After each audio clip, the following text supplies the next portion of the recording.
자, 신소재 개발과 활용을 보면은 이쪽 부분은 앞에서 우리 여러 가지 탄수화물에서 유기, 단백질까지, 단백질, 핵산까지 배웠고, 여기는 우리가 현재 사용하고 있어 문명이 발달하고 난 뒤에 신소재들을 굉장히 많이 사용을 하고 있는데, 우리는 현재 어떤 신소재들을 사용하고 있으며 걔네들은 어떤 특징이 있는지에 대해서 배우는 단원입니다. 맨 위에 보면 문명의 발달이라는 게 나와 있는데, 문명의 발달 알죠? 우리 옛날에 우가 석기 시대, 그 다음 청동기 시대, 그 다음 철기 시대, 그 다음 현재가 됐지. 청동기는 이제 주석과 구리를 섞은 거고요. 그런 거예요. 뭐 알고 있을 거고요. 신소재라고 하는 건 그럼 뭐냐? 지금까지 우리 이렇게 시대들이 있으면서 철까지 사용을 하고 알루미늄도 사용하고 많이 사용을 했지. 얘네들 순수한 이 물질들만 가지고 놓고 봤을 때는 여러 가지 단점들이 많기 때문에 걔네들을 보완하기 위해서 우리가 새롭게 만들어낸 물질들을 신소재라고 얘기를 하죠. 그래서 밑에 신소재의 종류에 대해서 우리가 한 5가지에 대해서 쭈르르륵 배우게 될 거예요. 집어는 여기까지는 어렵지 않아. 첫 번째 신소재, 우리 반도체라는 게 나와요. 반도체 많이 들어봤지? 컴퓨터에도 많고 핸드폰에도 많고 반도체 우리나라 기술 최고지. 많아요. 먼저 반도체를 하기 전에 근데 먼저 도체라는 게 뭔지 알지? 도체 뭐지? 도체? 그 전기가 흐르는 그렇지. 정확하게 얘기하자면 자유전자가 있어서 전기가 여기 잘 흐르는 물질을 도체라 그래요. 그 다음에 전기가 안 흐르는 물질 뭐라 그러지? 부도체 또는 절연체라고도 얘기를 해. 부도체 또는 절연체라고 얘기를 하죠. 얘는 전기가 자유전자가 있어서 잘 흐르고 얘는 안 흐르고. 자, 이 쇠는 도체지, 나무는 부도체가 될 거고. 간단한 얘기. 그러면 반도체는 뭘까요? 그래요. 중간 성질이에요. 전기가 잘 흐르는 것도 아니고 안 흐르는 것도 아닌 애매한 애죠. 플러스가 2번에 나와 있어요. 도체, 절연체, 반도체 표시해 두시고 일단 봐두시고요. 저런 애들이구나. 우리는 메인은 얘예요. 그럼 반도체. 얘는 어디다 쓰이느냐? 자, 현재 우리는 반도체들을 굉장히 많이 쓰고 있어요. 반도체. 우리 주변에 아주 뗄래야 뗄 수도 없죠. 자, 근데 반도체는 그냥 리얼 반도체는 누가 있냐면 대표적인 예가 규소 또는 GE라고 하는 저마늄이라고 얘기를 하거든. 규소 또는 저마늄 같은 애들이 있어요. 플러스항 2번에 보면 써있죠. 반도체의 종류, 규소, 저마늄 등. 우린 이 정도만 알아두면 돼. 규소랑 저마늄, 얘네들이 반도체거든. 근데 얘네들은 아무 짓도 안 한 순수 반도체라고 해요. 순수 반도체. 그냥 규소랑 저마늄만 있으면 순수 반도체야. 우리는 이 순수 반도체를 사용을 할까 평소에? 아니, 여기에서 개량을 시킬 거예요. 개량을 시킬 거야. 어떻게 개량을 시키냐면은 이러한 순수 반도체가 있는데 여기다 다른 어떠한 물질들을 섞을 거예요. 섞어서 만들어진 물질을 불순물 반도체라고 얘기를 합니다. 불순물 반도체. 우리가 일반적으로 사용하는 모든 반도체는 얘를 의미해요. 그래서 이렇게 순수 반도체에다가 뭐를 집어넣는 이거를 우리는 도핑한다라고 얘기를 합니다.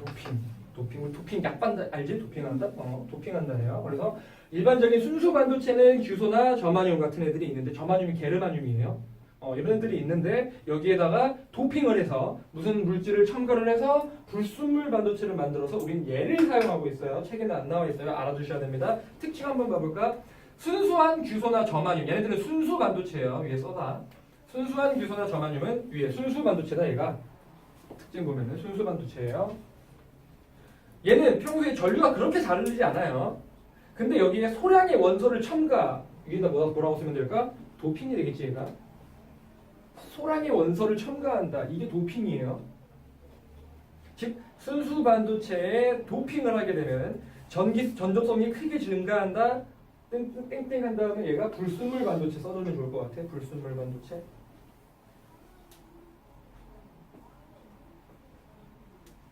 그래서 우리가 사용하는 거는 불순물 반도체다. 이런 얘기를 학교에서 안 할 수도 있어요.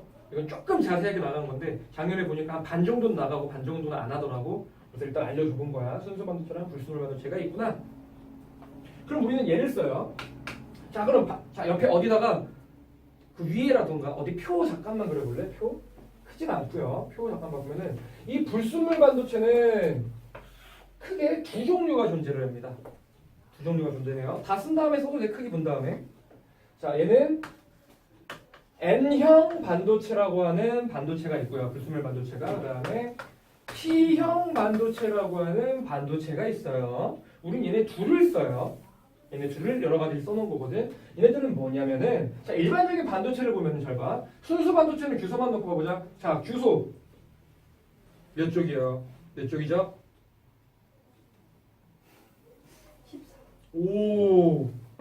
14조. 5 하면 안 돼. 이게 5 나오면 안 되는 거라고. 14조 하면 나와야 돼. 14족이지? 그럼 원자과 전자 몇 개다?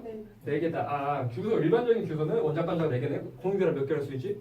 4개. 아우 잘했어. 4개. 대답 빡빡 해줘야 될 거 아니야. 4개 있어요. 그러면 결합을 4개 할 수 있겠지? 순수한 반도체라고 하면 그럼 규소들이 막 이런 식으로 존재를 하겠네. 이렇게 규소가 막 이렇게 있으면은 규소 하나에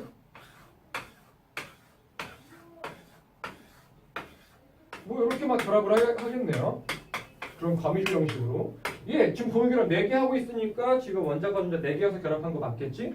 여기에는 전자가 총 8개가 이렇게 2개, 2개, 2개, 2개 공유전자가 쌍으로 이렇게 존재하고 있는 상태. 옥텟 규칙을 만족하고 상태겠지? 이 상태가 어떤 상태라고? 순수 반도체라고. 그럼 여기다가 우리 도핑을 시킬 건데 이 N형과 P형이라고 하는 건 도핑시키는 물질이 달라요. 그래서 지금 나눠지는 거야. N형 반도체는 도핑시키는 물질을 원자과 전자가 5인 놈을 도핑할 거예요. 원자과 전자가 5인 새끼. 대표적으로 인 같은 애가 있어요. 인 같은 애들이. 자, 5인 애를 집어넣어 볼 거야. 만약에 여기다가 만약에 얘가 이제 원자과 전자가 5인 놈으로 바뀌었어. 인 같은 애로 바뀌었다면은 얘는 원자과 전자가 5개지? 그럼 이렇게 결합을 다 하게 되면 하나가 어떻게 될까? 남겠네요. 그 남은 애는 어떻게 될까? 여기 가만히 이렇게 있을까? 아니 가만히 있지 않아요. 당연히 가만히 못 있겠지. 어떻게 될까? 얘는 계속 움직여요. 여기 꽉 차 있잖아요. 여기에도. 여기 이렇게 얘가 빠져나와서 여기 하나 들어가고, 그러니까 얘가 빠져나와서 들어갈 때 여기 전자 하나가 있는 거야. 들어가고 여기 또 나와서 또 딴 데 들어가고, 나와서 또 딴 데 들어가고. 전자 하나가 가만히 있는 게 아니라 계속 자리를 바꿔요. 평평평평평. 그러면은 전자가 막 움직이네. 전류가 더 잘 흐르게 되겠네요. 그래서 도핑시킨 거예요. 원자과 전자가 5인용. 그럼 얘는 주로 전기가 더 잘 흐르게 해주는 물질이 누구야?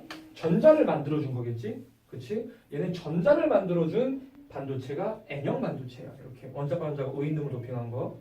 그치? 얘는 뭐 보통 주요 전하 운반체? 주요 전하 운반체라고 하나? 전하 운반체?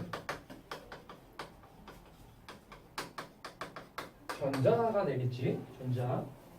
표는 여기서 끝낼 거예요. 자, 그럼 P형 반도체는 누가 될까? 얘는 원자과 전자가 몇인 놈일까? 얘는 3인 놈을 도핑해요. 3인 새끼를. 대표적으로 붕소 같은 애들이 있어요. 붕소 같은 애들. 자, 그러면 얘도 만약에 이번에는 얘를 붕소라는 애를 집어넣어 볼게. 그러면 원자과 전자가 3개네. 그럼 결합이 이렇게 되기 위해서 한 공간이 하나가 어떻게 부족하겠네요. 하나 부족한 대로 가만히 있을까? 아니, 부족한데 얘가 옆에서 채워줘요. 옆에서 채워줘. 여기 또 비어있지. 또 딴 데서 또 채워줘.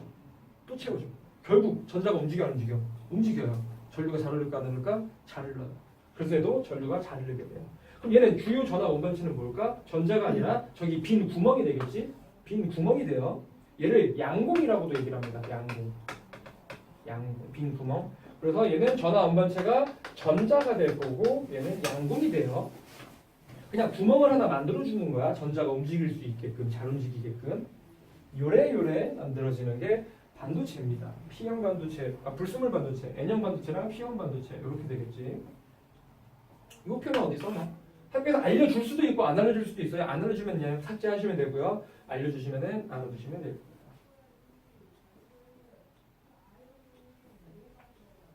그리고 양공 같은 경우에는 전자가 열로 움직였으면은 이 구멍은 반대로 움직인 것처럼 보일 수 있겠지? 그래서 양공은 얘는 물론 실제 플러스는 아니지만 얘는 플러스의 느낌으로 우리가 사용을 해요. 보통 전자의 움직이는 거에 반대로 움직일 거 아니야? 그래서 얘는 플러스의 느낌으로 많이 씁니다. 양공은. 그래서 양공이야. 양. 그래서 플러스를 도핑해 주는 건 아니에요. 플러스 느낌이 나게끔 하게 해주는 거죠. 외우기는 쉬워요. 자, N형, P형, 요 N자가 무슨 자일까? 우리 수학적으로 음의 값이라는 걸 의미하는 영어가 있어요. 뭐지? 마이너스. 그럼 빼기 정도 느낌이고, 약간 음수값? 약간 이 정도 음수라는 정도의 영어 단어가 네거티브라는 게 있어요. 네거티브. 네거티브가 원래 뭔 뜻이지? 부정적인이라는 뜻이지. 그지만 얘는 부정적인데 수학적으로는 약간 음의 값은 음수인 약간 이런 느낌이거든. 얘 뭐 만들어주지? 전자 만들어주지? 그래서 네거티브형 반도체예요. P는 뭘까 그러면? 플러스가 아니라 포지티브가 되겠지. 포지티브는 뭐지? 긍정적인 반대잖아. 긍정적인데 수학적으로 양의 값, 얘 말대로 플러스 양공처럼 플러스 느낌을 띈다고. 그래서 얘는 구멍을 만들어주는 거예요. 그래서 포지티브형 반도체, 네거티브형 반도체예요. 그래서 이름만 N형, P형이 있어. 아, N형은 네거티브, 마이너스를 만들어줘야 되겠네. 전자를 만들어줘. 원자가 몇인 놈일까? 5인 놈을 도핑하겠지 당연히. 포지티브는 양공을 만들어줄 거야. 플러스 느낌이 나는 거니까. 플러스는 안 되니까. 그럼 원자가 3인 놈을 도핑해 주겠네. 이 정도 생각해 주시면 돼요. 외우는 건 그렇게 어렵지 않지? 잘하셨어요. 요거 옆에다가 어디 써주시면 될 것 같고요. 요렇게 반도체, 불순물, N형과 P형들을 붙이고 얘를 써넣어서 밑에 저런 것들을 다 우리가 지금 사용하고 있습니다. 어디에 이용을 하느냐? 뭐 다이오드, 트랜지스터, 발광 다이오드, 유기 발광 다이오드 이런 것들이 나오는데 걔네들 전부 다 이 N형과 P형 반도체를 가지고 계량해서 만든 거예요. 자, 간단하게 보면은 뭐 원리 이것까지나 이게 나중에 물리에서는 얘네가 다 어떤 원리로 만들어지는지 다 배우게 되는데 우리는 그냥 간단하게 다이오드는 그냥 반도체 쪽에 붙인 거예요. N형과 P형 두 개 붙인 거거든. 붙인 거야. 그래서 그냥 다이오드도 반도체로 만든 거다 정도만 알면 되고요. 다이오드 특징 한번 봐볼래? 어디에 쓰이는지 형질을 한번 봐보면 돼요. 자, 보면은 정류작용한다 했지? 동그라미 쳐볼까요? 정비줄, 정류작용. 정류작용이라고 하는 건 뭐냐? 위에 나와 있어요, 바로. 원래 우리는 전기를 무슨 전기 쓰지? 교류 쓰지? 교류는 왔다 갔다 하는 전류였잖아? 얘를 직류로 바꿔줘요. 왔다 갔다 하는 전류를 한쪽 방향으로만 흐를 수 있게 만들어주는 게 다이오드야. 원래 전선이 이렇게 있었다면 얘가 왔다 갔다 막 움직일 수 있었는데 다이오드를 꼽아두면 한쪽 방향으로밖에 못 흘러요. 전류가.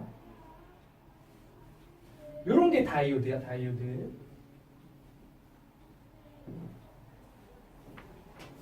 어떤 느낌일까? 야, 우리 저 보조 배터리 있지, 지금 핸드폰. 내가 저 보조 배터리 핸드폰을 꼽았어. 그럼 내 핸드폰은 충전되고 얘의 배터리는 줄어들지. 왜? 한쪽으로만 흐르니까. 다이오드 있어요.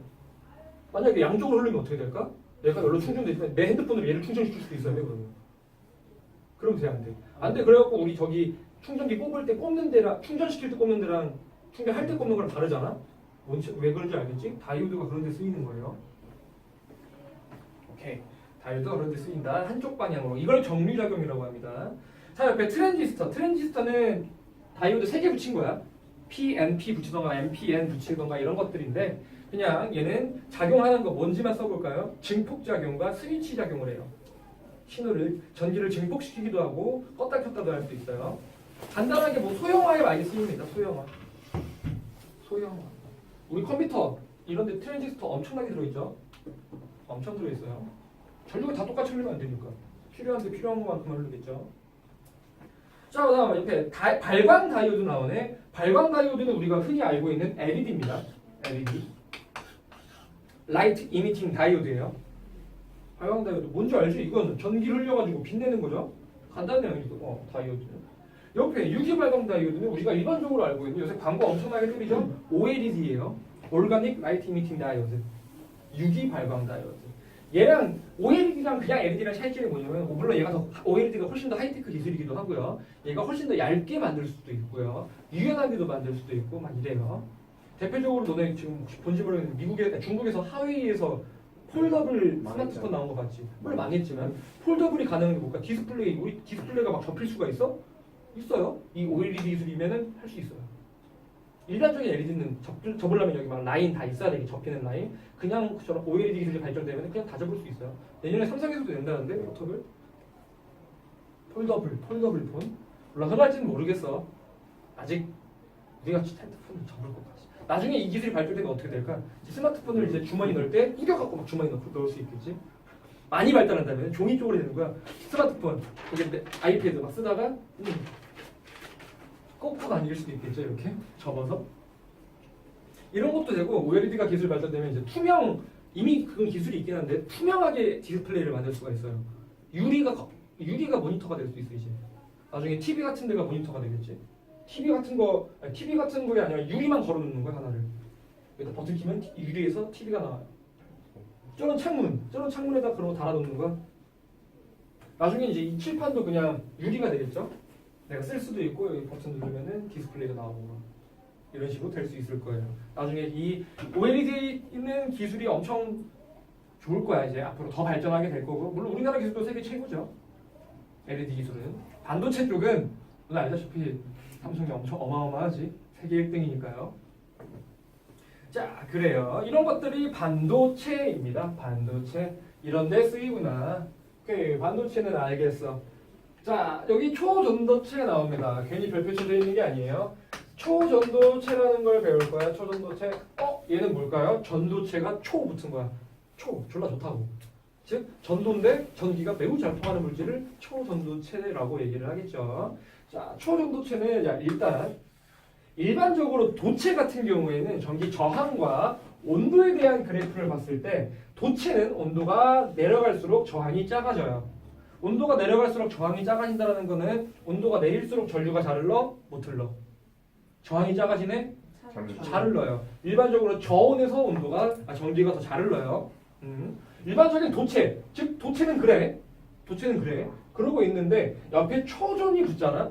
얘는 무슨 물이냐면은 일반적으로 온도를 내리면 그냥 계속 온도가 떨어지기만 하는데 얘는 초전도체 물질은 얘는 갑자기 어느 일정 온도가 되잖아. 그럼 저항이 갑자기 빵 떨어져갖고 0이 돼버려요. 0이 돼버려요. 이러한 물질을 초전도체라고 얘기를 합니다. 저항이 빵이 되면 졸라 많이 쓰일 수 있겠죠? 그것들을 배울 거야.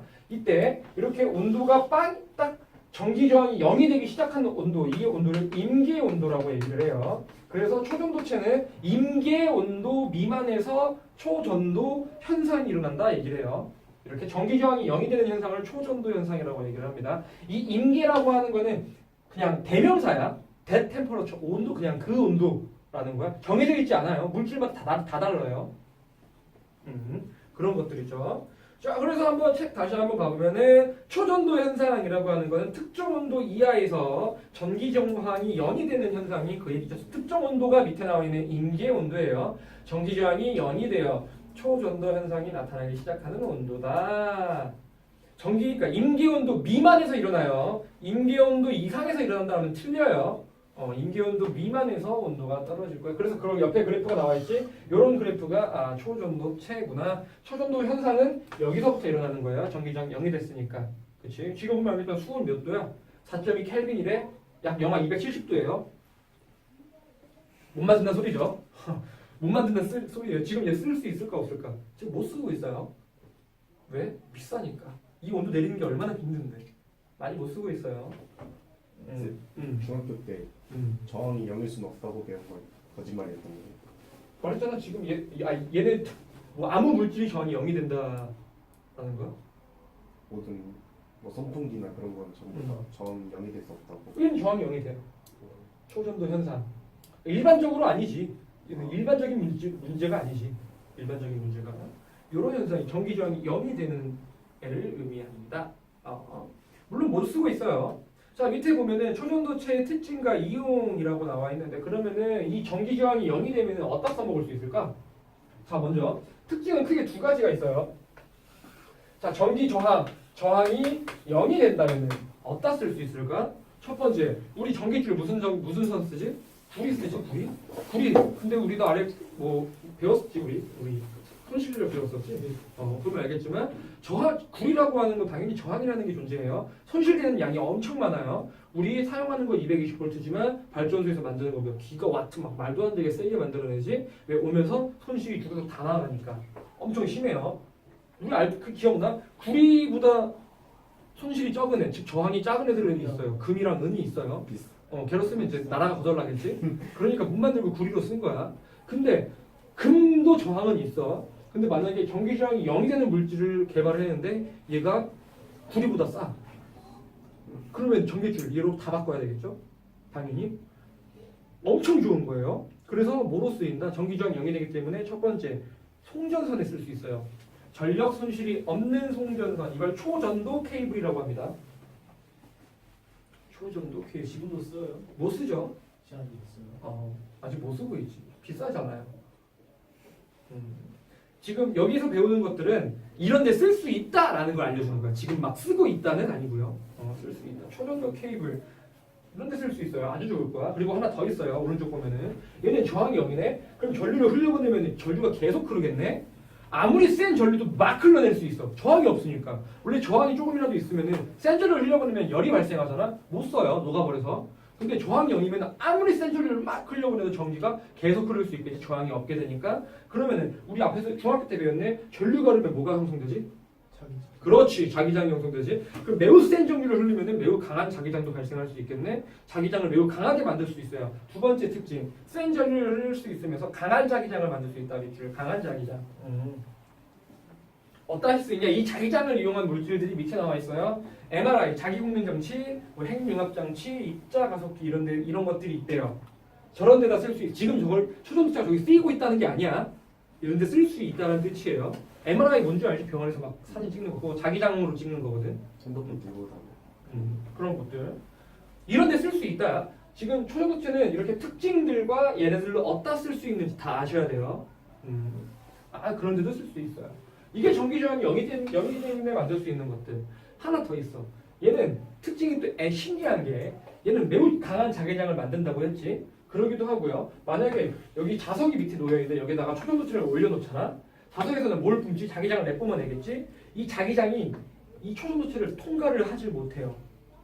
매우 강하기 때문에 통과를 못해요. 그래서 얘를 이렇게 자기장이 이렇게 다 얘를 밀어내요. 얘가 외부에 있는 자기장을 다 밀어내버립니다. 그러면 어떻게 될까? 여기 자석 위에 둥둥 떠 있어요. 다 밀어내서. 그게 세 번째, 외부 자기장을 밀어낸다는 특징 알아두시고요. 그래서 얘를 자석 위에 떠 있을 수 있어요. 이렇게 자석 위에 둥둥 떠 있는 효과를 마이스너 효과라고 합니다. 알아두세요. 마이스너 효과. 마이너스 아닙니다. 근데 학교 시험 볼 때 마이너스 효과 이렇게 쓰면 안 돼. 마이스너 효과야. 자기장 위에 둥둥 떠 있는 성질 때문에. 예를 들면 문제에서 송전선을 만들 수 있어. 얘는 마이스너 효과 때문에 쓸 수 있다. 틀린 겁니다. 그럼 얘는 둥둥 떠 있을 수 있겠네요. 어디다 쓸 수 있을까? 자기부상 열차에 쓰면 좋겠네요. 자기부상 열차가 뭐야? 레일 위에 둥둥 떠 있는 거지. 그래서 원래 전에 기차가 빠른 속도로 달리지 못하는 이유 중에 가장 큰 게 뭐야? 그렇지. 바퀴와 라일의 마찰 때문에 제일 큰 거야. 근데 둥둥 떠 있으면 마찰이 있어 없어? 없으니까 매우 빠른 속도로 달릴 수 있겠네요. 이 자기부상 열차 지금 있어 없어? 있어요. 일본과 독일에 있죠. 초전도체 쓴 걸까? 안 쓴 거예요. 그냥 같이 밀어내는 원리로 둥둥 떠 있긴 한 건데 초전도체는 아직 안 쓰고 있는 거야. 못 쓰지 아직 초전도체 못 만드니까. 그렇게 이 원리로 둥둥 떠 있는 원리로 만든 게 자기부상 열차라고. 그러니까 여기다 쓰면 좋을 거라고. 아직 못 쓰고 있지만 아직 느린 거예요. 많이 빠르긴 빠르죠. 그거 어떻게 멈춰요? 뭐 앞에 뭐 알아서 만들겠지 과학자들이. 현재 미국의 테슬라인가 우리나라도 개발하고 있는 걸로 알고 있어. 네, 미래라고 이렇게 원통 튜브 안에다가 여기 밑에 자석을 깔고 여기 기차를 띄워 둥둥. 반자성의 성질 둥둥 뛰는 걸 위해서. 그다음에 여기 안에를 거의 진공 상태로 만들어. 그다음에 얘를 쏘면은 잘 봐. 얘는 원래 기차가 움직이면서 공기와의 마찰도 있지. 진공 상태면 공기와의 마찰도 거의 없네. 둥둥 떠 있는 레일과의 마찰도 없네. 이 앞으로 움직이면 졸라 빨리 움직일 수 있대요. 이거 개발되면 서울에서 부산까지 15분 걸린대. 완전 멀면 안 할까요? 알아서 잘 만들겠지 뭐. 출발할 때 천천히 움직이면서 빨라지겠지 점점. 반성을 느끼기 위해서. 너 혹시 그거 봤어? 킹스맨? 네. 킹스맨에서 처음에 주인공이 걔 따라가지고 어디 지하 같은 데 가가지고 어디 싹 타니까 뷰용 하니까 그게 이거야. 이거 상상해서 만든 거야. 그때 거리가 기억이 안 나는데 매우 먼 거리인데 엄청 빨리 가서 금방 갔어. 이 원리로 만든 거야. 테슬라 미국에서 지금 하고 있는 걸로 만들려고 하고 있고 우리나라도 개통하려고 하고 있겠지. 만들려고. 돈이 엄청 돼요. 많이 들겠지. 근데 개발되면 이제 서울에서 부산까지 15분인데도 중간에 정착역들 졸라 많아지니까 또 우리나라 크게 의미가 있을까? 우리나라에 만들 필요가 있어. 이거 만들면 이제 서울, 부산 이것만 완복시키고는 해야지. KTX도 맨 처음엔 엄청 빨랐잖아. 시간 점점 늘어나요. 왜? 중간 지역 이어서 많아지니까. 중간 지역 사람들이 막 우리도 역 만들어달라 이러면서 막 계속 만들다 보니까 지금 KTX 일반 기차보다 막 엄청나게 빠르지도 않죠. 그래서 한 3시간 걸리잖아요. 아니 요즘 KTX 광주까지 1시간 반. 바로 쏘는 거겠지. 그거는. 그건 정거장이랑 내긴가? 반이 없는 거. 바로 쏘는 것도 있겠죠. 그런 건데 일반적인 KTX 타면 그것도 한 3시간 걸릴 거야. 정거장 많은 건 오래 걸려. 오래 걸려? 갈아타야 되는 것도. 의미가 없잖아 KTX가 그게. 조금 바로 써야지. 우리나라 이렇게 빽빽하니까 좀 미국은 도시들이 다 멀리 떨어져 있잖아. 걔네는 여행 가려면 그냥 비행기 타고 가요. 음. 차로 못 가. 몇십 시간이 걸리는데 못 가요. 내가 미국에 있을 때 유니버셜 스튜디오 들어봤어? 네. 나 있던 지역에서 올랜도가 거기 캘리포니아가 아닌데? 캘리포니아 맞나? 미국은 두 개죠. 남쪽에 있는 플로리다에 있는 거. 플로리다. 플로리다에 있는 거 올랜도에 그게 올랜도거든. 올랜도에 있는 거 거기를 갔어. 우리는 나 첫 여행이어서 그냥 차 가지고 갔거든. 그러니까 미국이 어떻게 이렇게 생겼으면 플로리다 여기 있지. 내가 한 이쪽에 있다. 아틀란타 있는 데 있었거든. 아틀란타에 좀 아래쪽 2시간 정도 거리 갔는데 가는데 얼마나 걸렸지? 한 12시간 운전해서 돌아버릴 것 같았어요. 근데 더 힘든 거는 길 나 있잖아. 우리나라는 이렇게 막 길도 막 계속 바뀌고 막 이러잖아. 여기는 그때 아직도 기억나. 그때 가서 내가 200km인가 100km 직진이 한 코스가 있었어. 그냥 뒤에 옆에 아무 배경 똑같아. 컨트롤 C, V야. 그냥 다 똑같은 배경에 100km를 직진을 해야 돼. 진짜 이거는 돌아버릴 뻔했어. 그냥 졸려요. 앉을 수가 없어. 100km 직진이 말이 돼? 나도 깜짝 놀랐어. 내비를 봤는데 직진이 100km가 뜨는 거야. 뭐야 이거? 아무리 확대해도 아무리 줄여도 직선이 변하질 않아. 와. 물론 갈 때는 그때 막 열심히 해서 갔거든. 올 때 우리가 새벽에 와서 밤 6시에 출발했거든. 아침 7시인가 도착을 했는데 올 때 내가 운전을 했는데 진짜 미치겠네. 여기 다 자. 4시에서 갔는데 옆에 다 뻗었지. 원래 돌아가면서 해주기로 했었는데 못 깨우겠는 거야. 너무 뻗어 있어서. 그래 나 한 번 힘들고 그냥 가자. 가는데 진짜 내가 그때 인생에 진짜 나 그때 안 죽은 게 다행이야.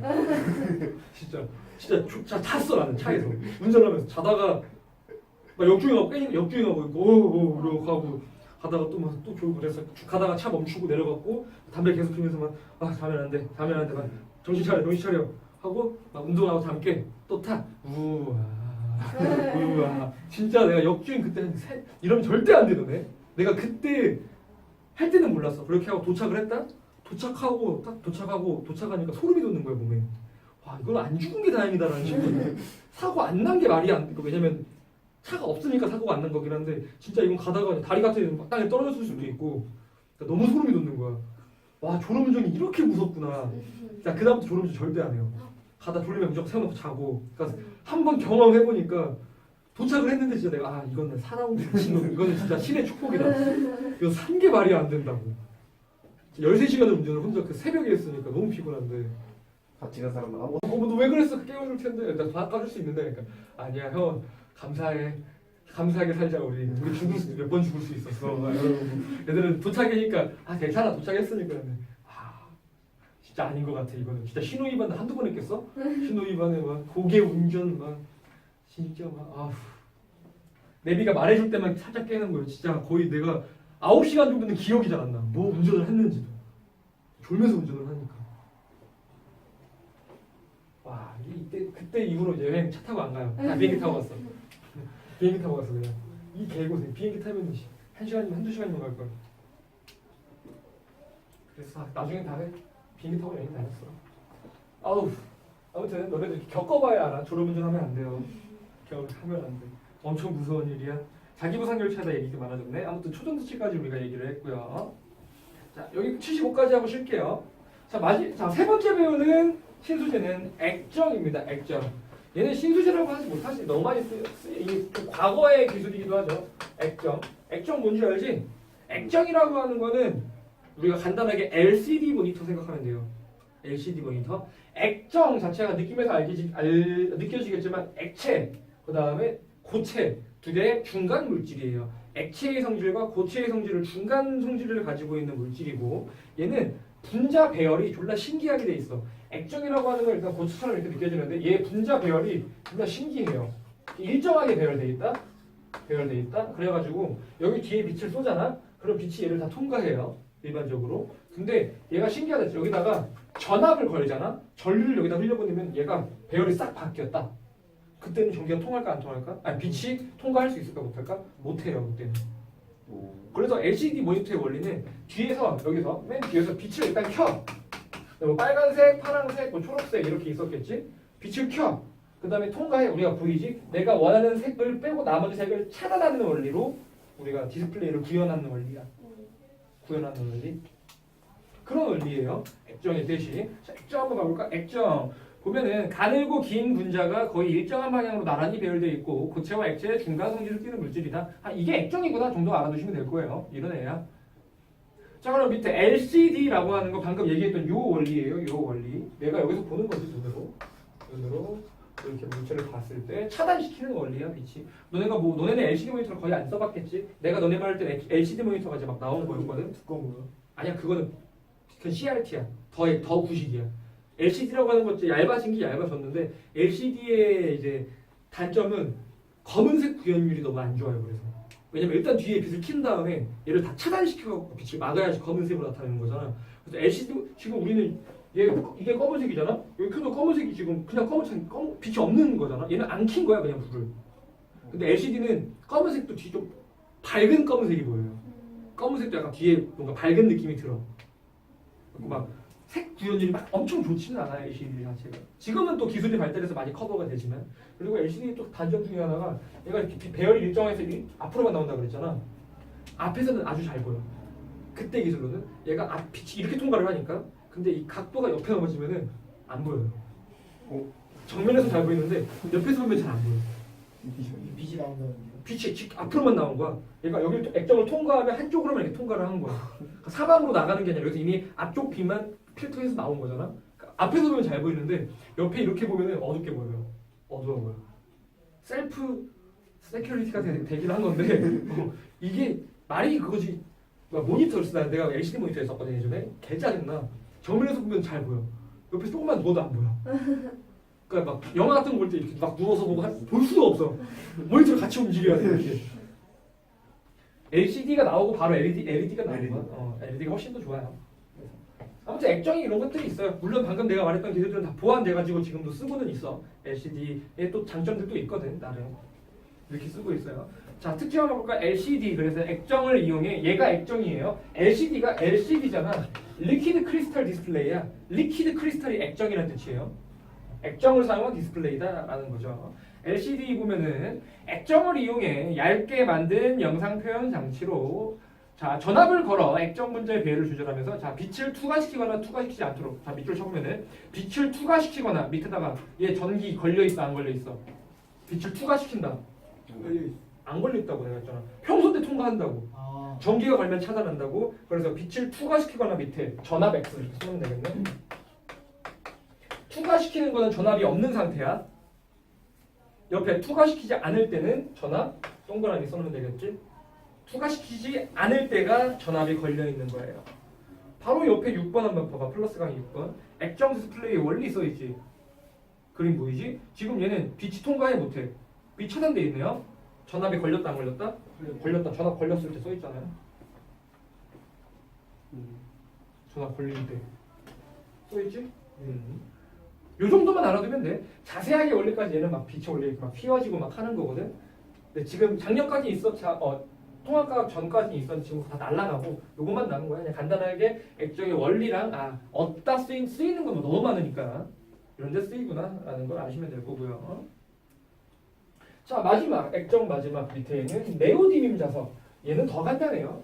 그냥 네오디뮴이라는 문에다가 지금 보면 철 원자 사이에 네오디뮴과 분소 같이 얘네들을 섞은 거예요. 그래서 네오디뮴 자석을 만든 건데 얘는 특징이 그냥 밑에 강한 자석 동그라미 쳐면 되겠네요. 이거 강한 자석이에요. 그냥 강하게 만든 자석이야. 어디다 쓰인다? 그러면 알아두실까요? 어디다 쓰일까? 대표적으로 하드디스크에 많이 쓰여요. 하드디스크. 하드디스크의 헤드라고 하는 건 얘가 하드디스크가 빙빙 돌면서 얘가 정보를 읽는 거거든. 하드디스크의 헤드. 아무튼 그냥 하드디스크에 쓰인다. 강력 모터 이런 데 쓰이구나. 이 정도만 알아주시면 돼요. 네오디뮴 자석은. 학교에서 안 하고 넘어갈 수도 있고요. 자, 76페이지를 볼까요? 그래핀과 탄소 나노튜브 여기 마지막 순서제가 나오죠. 자, 이번에는 좀 찾았어? 네. 오케이. 자, 그래핀과 탄소 나노튜브 옆에 플러스 강의 이번에 플로렌까지 세 개를 같이 아셔야 됩니다. 자, 먼저 그래핀, 그다음에 탄소 나노튜브. 그다음 플러렌까지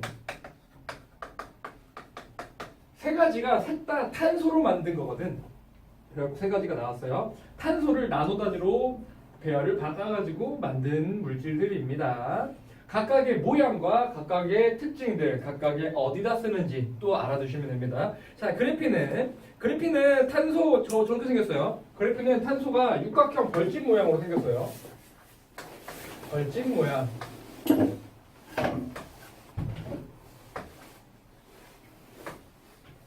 이런 식으로 얇게 쫙 여기에 탄소가 들어있는 거야. 얇게 쫙 펴져 있는 걸 의미해요. 얇게 그래핀 이렇게 생겼어요. 얇게 쫙 펴져 있어. 자, 그럼 이렇게 생겼고요. 밑줄 한번 쳐보면 육각형 벌집 모양이 되겠지. 저렇게 생겼고요. 특징 한번 봐볼까? 얘네 셋 다 일단 공통적인 성질이 있어요. 얘네들 셋 다 공통적으로 어떻게 만든 거냐? 일단 단단하게 만든 거고요. 전기가 잘 통하게 만든 거야. 일단 공통적으로 셋 다 강하고 단단하고 전기가 잘 통하게 만들었어요. 자, 그다음 그걸 보면 전기 전도성과 열 전도성이 뛰어나다라고 얘기 나와 있지. 이건 공통적인 성질. 강철보다도 강도가 강하다. 이것도 공통적인 성질이야. 그러면 각각 다른 성질들이 있는데 그래핀 같은 경우에는 얘는 매우 얇겠지. 이렇게 얇으니까 얇고 얘는 금을 출렁출렁 되듯이 매우 유연해요. 얇고 매우 유연해. 그래서 어디다 쓸 수 있을까? 얘는 전기가 잘 통하는데 얇고 유연해. 예를 들면은 액정 화면 같은 데 쓸 수 있어요. 어째 막 의복형 컴퓨터, 입는 옷 컴퓨터 이런 거 이런 데 쓸 수 있겠죠. 그래서 뭐 휘어지는 디스플레이도 만들 수 있고요. 우리 그 포터블 휘어지는 것도 만들 수 있고 얇은 의복형 컴퓨터도 만들 수가 있습니다. 의복형 컴퓨터 나중에 이제 이 옷이 얘가 이제 컴퓨터가 되는 거겠지. 그래픽을 만들면은 여기다가 색깔 필요 없어요. 이제 색깔 내가 오늘은 빨간색 딱딱하면 빨간색이 딱 나오고 나중에 파란색 하면 딱딱하면 파란색이 딱 나오고 막 이렇게 되겠지. 의복형 컴퓨터에 쓸 수 있구나. 휘어지는 디스플레이나 그거 두 개가 제일 중요해요. 아, 그게 그래핀이고요. 탄소 나노튜브는 얘를 둘둘 말았어. 둘둘 말아가지고 너네 죽부인 혹시 알아? 죽부인 알지요? 어른들 막 여름에 안고 자는 거 그렇게 생겼어요. 그래갖고 튜브라고 하지. 탄소 죽부인처럼 생겼습니다. 그래핀을 말아가지고 만든 거야. 얘도 특징 똑같아요. 단단하고 전기 전도는 똑같은 거 맞아. 근데 얘는 조금 더 단단한 거에 초점을 맞춘 거예요. 야, 이거 두 개 이렇게 있다고 약간 젓가락질을 할 수 있는 느낌 들겠지? 이게 어디다 쓸 수 있느냐면은 첨단현민경의 탐침 또는 핀셋 이런 데 많이 써요. 탐침은 뭐였어요? 탐침, 젓가락, 핀셋 같은 거야. 핀셋 같은 거. 그 다음에 또 얘는 딱 봐도 우리 죽부인 더 단단하잖아. 그거. 좀 더 강한 데다가 초점을 맞춘 거다. 그래갖고 뭐 세라믹과 섞어가지고 복합 재료를 만들 수도 있고요. 이런 데 쓸 수 있어요. 탄소나트륨은 위에 원통 튜브 모양 동그라미 쳐주시고요. 이렇게 모양을 알아두면 어디다 쓰는지 유추해 갈 수가 있잖아. 그래핀은 육각형 벌집 모양이니까 얇겠네, 휘어지겠네, 디스플레이, 의복형 그러는데 탄소나트륨은 죽부인 모양이기 때문에 단단하겠구나. 약간 이런 느낌 받으시면 되고요. 플러렌은 어떻게 생겼냐면은 플러렌은 너네 축구공 알지? 축구공이랑 똑같이 생겼어요. 축구공으로 만든 거야. 축구공처럼 오각형과 육각형이 막 서로 막 있는 거야. 책 그림 보이지? 축구공 어떻게 그려야 돼?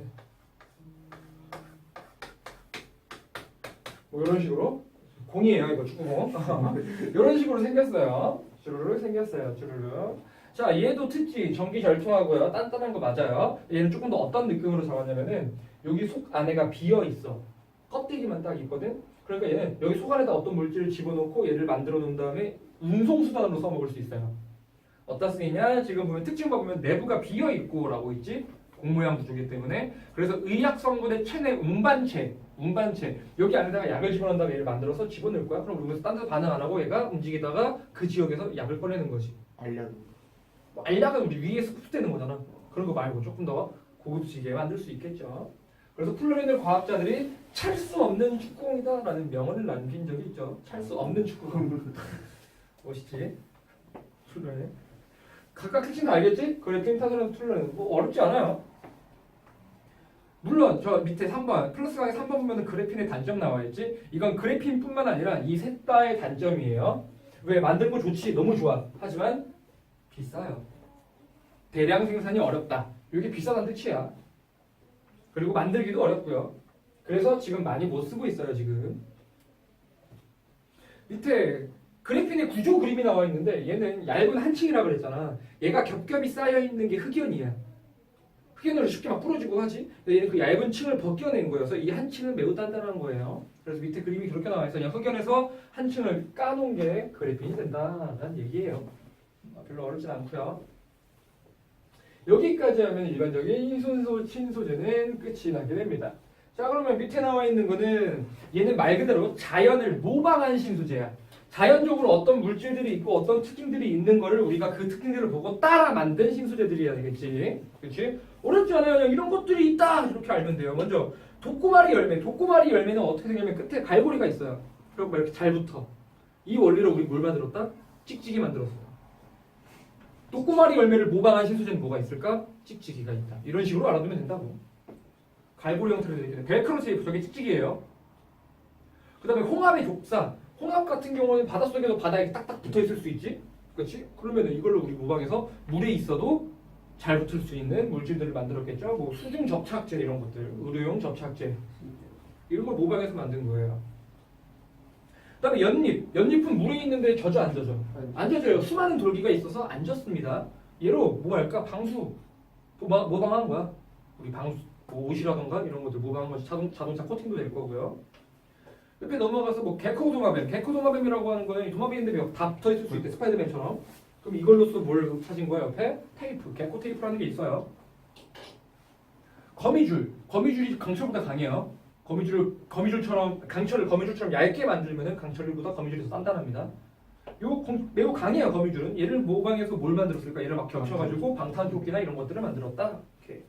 그다음 상어. 상어는 물속을 매우 유연하게 나갈 수 있지. 왜? 비늘이 매우 맨들맨들해요. 왜 그럴까? 물에 대한 저항을 없앤 거겠지. 이걸 이용해서 우리 뭘 만들었어? 전신 수영복을 만들었지만 지금은 금지됐죠. 너무 기록이. 기록 차이가 너무 심하게 나가지고 뭐 여자는 당연히 전신 수영복 입겠지만 남자는 전신 수영복 못 입지 이제는.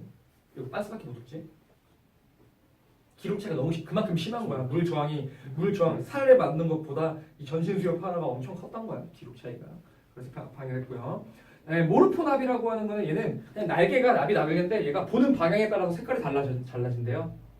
보는 방향에 따라서 얘는 빨간색이었다가 얘는 파란색이었다 이렇게 된답니다. 얘도 그러면 옷 같은 데 쓰면 좋겠죠. 그렇지. 그냥 이런 식으로 쫙 있어. 지금이야 지금 머릿속에 다 넣을 필요 없어요. 지금은 이거 보면서 하면 되겠지만 시험 볼 때는 독고마리 열매는 벨크로 테이프, 갈고리가 있구나 이런 식으로 연결해서 머릿속에 넣어둘 줄 아셔야 됩니다. 개념 쏙쏙 빠르게.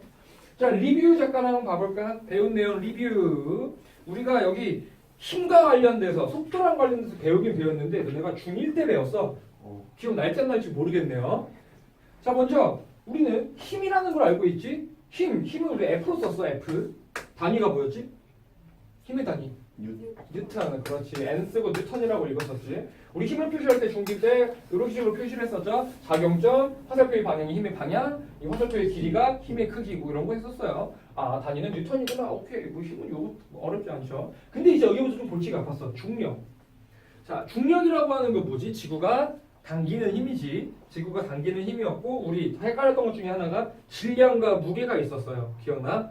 질량이라고 하는 거는 중력과 관련이 없고 물체 고유의 값이었었지. 무게라고 하는 거는 중력을 받은 상태를 의미해요. 그래서 중력의 단위가 뭐였지? 그냥 뉴턴이었어. 힘이니까. 중력이라고 하는 건 그냥 힘이에요. 말 그대로 중력. 중심으로 작용하는 힘입니다. 중력. 그래서 지금 중력이라고 얘기가 나와 있는데 중력 뭐 2번 저거 뭘까? 물질 작용하는 중력의 크기. 얘가 뭐야? 무게죠. 3번 고유의 양은 뭐야? 질량이었어요. 질량의 단위가 킬로그램이었지 무게의 단위는 뉴턴 또는 우리가 킬로그램 힘 이렇게 썼었는데 얘는 많이 안 쓰고요. 뉴턴 쓸 때 킬로그램이 뉴턴을 변할 때 우리 뭐 몇 곱했지? 9.8만 곱했었지? 그게 중력 가속도거든. 가속도를 곱한 거예요. 뒤에서 좀 더 하게 될 거고. 그 다음에 중력의 방향 다 알고 있지? 내가 여기 서 있어. 중력 어디로 작용해? 아래. 내가 여기 서 있어. 아래. 다 어느 방향? 지구 중심 방향으로 작용한다. 이거를 연직 방향이라고도 얘기를 해요. 연직 아래 방향이다라고 얘기를 합니다. 그래서 지금 저 지구 중심 방향이라고 써야 되고 뒤에서 한번 또 할 거예요. 자, 그다음에 밑에 여러 가지 힘들 우리 배운 거 있어요. 힘들. 원래 상태로 복귀하려고 하는 힘 뭐야? 탄성력. 밑에 운동을 방해하는 힘 마찰력이 되겠죠? 전기를 띠는 물질 전기력이 되겠죠? 뭐야 그거? 밑에 등속 운동 저 그래프가 중요하지. 우리 중학교 때 배운 거 있어. 수학에서도 했을 거야. 이거 배웠지? 거속시, 희속거 뭐 이러면서 여러 가지 배웠을 거야. 이거 계산할 때 어떻게 구했어? 속력이 30m/s인데 시간이 3초 걸렸대. 이동 거리는 90m겠네요. 잘 구했어요. 이런 거 계산했던 거는 다 뭘까? 속력이 어땠어? 항상 일정했을 때만 써먹을 수 있었습니다. 고등학교 때부터는 이 속력이 변할 거야. 뭐가 생길까? 가속도라는 게 생길 거예요. 이제부터는 속도가 변하니까 가속도라고 하는 건 속도가 변한다는 걸 의미하죠. 가속된다는 거니까. 즉 우리가 중학교 때까지 써먹을 수 있었던 이 얘네들은 전부 다 속도가 일정한 운동, 등속 운동일 때만 썼어요. 등속 운동일 때. 물론 등속 운동도 알아야 돼. 밑에 나와 있는 그래프가 등속 운동이지. 자, 그 과학에서 앞으로 그래프가 굉장히 많이 나오게 될 텐데 그래프가 쫙 나오게 되면 우리는 뭐부터 해야 된다? 항상 X축이 뭘 의미하는지 Y축이 뭘 의미하는지부터 보고 가야 돼요. 자, 얘 Y축이 지금 V, 속력, X축이 T, 시간으로 나와 있는 거야. 시간 속력 그래프야. 그럼 등속 운동이라고 하면 속력이 어떻다고? 일정할 거라고. 그래프가 어떻게 될까요? 이렇게 나오겠죠. 시간이 지남에 따라도 속력은 변하지 않으니까. 이렇게 쭉 나오겠지. 이런 그래프가 나왔을 때 우리 뭐 했었지? 요거에 면적을 구하면 뭐가 나왔죠? 거리가 나왔지. 시간 곱하기 속력이니까요. 그렇지? 거속시. 그래서 VT 시간 속력 그래프가 나왔을 때는 우리는 면적을 구하면 이 면적은 뭐가 될까? 이동거리가 돼요. 이동거리. 얘는 등속 운동일 때지. 만약에 등속은 등가속이잖아. 가속이 변하자면 이런 식으로 나올 수가 있겠지. 속력이 변했으니까. 이렇게 나와도 면적 구하면 뭐야? 이동거리예요. 또 할 거고요. 지금 옆에 얘는 속력 그래프고 이동거리 그래프가 나와 있는데 이동거리랑 시간 그래프인데 얘는 이동거리가 그러면 속력이 일정하니까 일정하게 앞으로 다 나아가겠지? 거리 그래프가 이렇게 1차 함수에 대한 그래프로 나오겠죠? 그렇지? 요 이동거리 그래프가 나왔을 때는 그러면 잘 봐. 요 그래프의 면적을 구하면 될까? 시간 곱하기 거리 곱하기 시간 있던 거 있어 없어? 없어. 구할 필요 없어. 그럼 뭘 구할까? 거리 분의 아니지. 시간분의 거리 뭐야? 기울기를 구하죠. 기울기가 의미하는 게 뭐지? 시간분의 거리네? 속력이죠. 기울기가 의미하는 게 속력이었어요. 그렇지? 얘는 기울기가 일정에 변해. 기울기는 일정이에요. 속도가 어떤 운동? 등속 운동. 즉 이 그래프만 보고도 얘는 등속 운동이구나. 얘가 보고서 등속 운동이구나 라는 거 알면 돼요. 얘 기울기 구하면은 속도겠구나. 알면 됩니다. 오케이 여기까지. 자 넘어가서 자 여기까지가 기본 내용이었고 그다음 이 한 페이지만 해도 시간이 끝날 수도 있을 필이야. 자, 잘 봐볼까요? 자, 먼저 중력이라는 게 나와 있는데 중력이라고 하는 거는 중력은 작은 범위입니다. 얘보다 더 큰 범위가 있어요. 뭐가 있다? 만유인력이라는 게 있습니다. 만유인력. 중력은 만유인력이 일부예요. 만유인력이라고 하는 건 누가 찾아냈지? 뉴턴이 만들었죠. 힘을 정의했잖아요. 자, 만유인력이라고 하는 거 정의 자체가 뭐냐면은 중력은 지구가 물체를 당기는 힘이지. 만유인력은 그냥 두 물체 사이에는 무조건 인력이 작용한다. 이게 만유인력이에요. 두 물체라고 할 수 있으면 이 물체라는 걸 뭘 가지고 있을까? 질량을 가지고 있어야 돼요. 즉 질량을 가진 두 물체가 존재만 하면은 둘은 무슨 힘이 작용한다? 서로 잡아당기는 인력이 작용한다. 그게 만유인력이에요. 그래갖고 지금 우리는 당연히 가만히 있으면 다가갈까? 안 다가가지. 왜? 마찰이 존재하니까. 이것보다 인력이 더 세니까. 이게 더 세니까 안 움직여요. 만약에 우주에 너랑 나랑 가만히 있어. 우리는 어떻게 될까? 시간이 지나면 언젠가는 붙어요. 만유 인력이 작용하니까요. 질량을 가진 물체. 이 원리로 우리 기억나? 우리 빅뱅 했을 때 별이 만들어졌을 때 어디에서 만들어졌지? 밀도가 높은 부분에서 만들어졌지. 높은 부분에서 뭐가 일어났지? 중력 수축이 일어났었지. 왜 일어난다고 그랬어 내가 그때? 그때도 만유 인력 잠깐 얘기해줬어. 질량을 가진 물질들은 서로 잡아당길 거야. 밀도가 높으면은 더 당기는 힘들이 더 많이 작용하겠지. 그러니까 더 많이 모였겠죠. 빠르게. 그래서 크기가 커진 거예요. 그래서 자연스럽게 별이 만들어졌던 게 뭐 때문이라고? 만유인력 때문이었어. 우린 잠깐 배웠었어요 이미. 노력하는 것 같아서 좋아. 알라이드 그냥 안약이야 아니면 인공 눈물 떨고 있는. 자, 그래서 지금 책 봐보면은 보통 지구가 물체를 끌어당기는 게 중력 맞아요. 근데 옆에 보면은 질량을 가진 모든 물체 사이에 상호작용하는 힘이다. 요 얘기가 뭔 얘기일까? 만유인력이에요. 만유인력. 옆에 뭐 만유인력 써있나? 저게 만유인력이다. 이 만유인력이 지구와 어떤 행성과 어떤 물체 사이에 작용하는 힘으로 바뀌면 이게 이제 중력으로 되는 거죠. 중력으로. 자, 그러면은 만류 인력이라고 하는 거는 즉 중력이라고 지금은 같은 의미로 배우지만 만류 인력이 조금 더 큰 범위야. 거의 같다고 보면 되겠지만 얘는 그러면은 두 물체가 질량을 가지고 있으면 서로 당긴다며요. 자, 얘의 질량을 A의 질량을 라지 M, B의 질량을 스몰 m이라고 우리가 표현을 해놓을게. 질량을 가진 애 서로 무슨 힘이 작용할까? 당기는 인력 작용이에요. 그럼 얘는 얘한테 끌려가겠지? 얘도 얘한테 끌려가요. 무조건. 자, 이거는 무슨 관계야? 작용 반작용의 관계거든. 지구가 날 땡기니까 내가 지구한테 붙어있지? 나는 지구를 안 땡길까? 똑같이 땡겨요. 그 힘은 같을까 틀릴까? 같아요. 작용 반작용이어서. 하지만 지구가 나보다 훨씬 더 무겁기 때문에 내가 지구에 그냥 부속되어 있는 거지. 똑같이 땡기고 있는 거예요. 즉 작용 반작용이기 때문에 서로 당기는 이 힘의 크기 F는 어떻다? 같다라는 거. 같은 힘으로 서로 잡아당길 거예요. 자, 밑에 나와있지. 그림 보면은 B가 A를 당기는 중력과 A가 B를 당기는 중력은 같아요. 첫 번째 점 써있죠. 물체 A, B 사이에 작용하는 중력은 서로 크기가 같고 방향이 반대이다. 밑줄. 크기가 같고 방향은 반대. 똑같아요. 얘가 더 세게 당기고 이런 거 아니에요. 지구가 나를 더 세게 당기지 않아. 이런 상태가 되겠죠. 자, 그리고 밑에 점, 두 번째 점 보면은 두 물체. 자, 얘는 힘의 크기, 이 힘은 어떤 관계에 놓여 있느냐? 첫 번째, 질량이 클수록. 질량이 크면 클수록 중력은 세져요. 만류인력은 세져요. 그 다음, 거리가 어떨수록? 가까울수록 세진다. 옆에다 써놓을까요? 이 만류인력은 어디까지 써줄까? 오케이, 비례한다. 떨어진 거리의 제곱이랑 두 물체의 질량의 곱 요렇게 써둘까요? 원래는 만류인력 정확한 수식은 이렇게 돼요. 만류인력 수식 F는 GM분의 R 제곱인데 얘는 갈릴레오 상수라고 해서 상수거든. 상수예요. 그래서 얘는 뭐 여기까지 몰라도 되고 요 정도 알아도 돼. 요거는 이렇게 써두자. 그래서 두 물체의 질량이 크면 클수록 힘은 세지지. 떨어진 거리가 가까울수록 힘은 세져요. 정확하게 따지면 떨어진 거리의 제곱에 반비례하겠지. 그렇지? 요게 만류 인력입니다. 얘기할 줄 아셔야 돼요. 질량과 관련 있고 요게 관련이 있고 이렇게 되구나. 알겠어요. 요게 중력이구나. 자, 그럼 밑에 중력에 대해서 한번 자세히 보면은 1번 지구에서의 중력. 지구에서의 중력의 방향 어느 방향이다? 지구 중심 방향. 그게 아까 내가 무슨 방향을 그랬지? 연직 아래 방향. 자, 연직 아래 방향 밑줄 쳐줄까요? 지구에서의 중력은 항상 연직 아래 방향으로 중력을 받아요. 지구가 얘가 뭐 지구라면 여기든 다 안쪽으로 받는다. 방향은 달라질 거예요, 다. 무조건 연직 아래 방향으로 작용을 하니까요. 오케이. 그러면 지구에서의 중력의 크기를 보면은 지구가 이렇게 있어. 그럼 여기서 중력이 더 셀까? 여기서 더 셀까? 어떤 물질이 여기 있을 때랑 여기 있어. 누가 더 셀까? 가까울 때가 더 세겠죠. 떨어진 거리. 그렇지? 일반적으로 우리가 말하는 중력이라고 얘기를 하는 거는 거의 딱 지표면 근처에서만 얘기를 하는 거예요. 지표면 근처. 여기 아까 말했던 요 수식에다가 요 R 지구 반절 6,400 집어넣고 얘 상수 지구 질량 내 질량 쓰면은 만류인력 F 나와요. 여기 뭘까? 내 무게야. 이렇게 내 무게야.